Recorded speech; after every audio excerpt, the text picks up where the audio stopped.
ভাবি আমাকে সবসময় সাজায়, তো আজকে ভাবলাম একটু নিজেই আইব্রোটা করে নি। যাই হোক, ভাবি এতক্ষণ আমার ফেসিয়াল করেছে, সবাই দেখতে পাচ্ছ, অনেক কিছু করলাম, কারণ পুজোর আগে একটু তো নিজেকে মেনটেন করতেই হবে। তো সবাইকে বলবো সবাই তাড়াতাড়ি চলে এসো, যারা আমার বোরহাট এরিয়ার লোকজন আছো এবং বর্তমানে আরো যারা রয়েছে সবাই চলে এসো। ভাবির পার্লারে হেয়ার স্পা, ফেসিয়াল, বিভিন্ন রকম ফেসিয়াল এখন এসেছে, সেগুলো যদি সুন্দর করে করতে চাও তো চলে এসো, তোমরা খুব ভালো রেজাল্ট পাবে।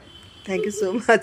তোমার কেমন লাগলো এখানকার সার্ভিস নিয়ে? আমার কাছে সব ভালো লাগলো। তো গত 2 বছর ধরে আসছি, তো 2 বছর কেন, আরো বেশি, আরো বেশি। আমি ভাবির প্রথম মডেল 100 বার, হ্যাঁ প্রথম মডেল মীরাবাই। শুধু 2 বছর না, মানে যবে থেকে পার্লার হয়েছে আমি তবে থেকেই ভাবির কাছে আসি। আর আমার অ্যাকচুয়ালি আমি খুব বেশি যে সারা বছর কিছু মেনটেন করি এটা সত্যি হয় না, কাজের জন্য হয় না, কিন্তু ভাবিও মাঝে মাঝে জোর করে করে না, সুবর্ণা এটা করো, এই হচ্ছে ওই হচ্ছে, তো একটু একটু করে নিচ্ছি। সামনে পুজো আসছে, তো ভালো তো থাকতেই হবে, সবাইকে ভালো রাখতে হবে। টাটা।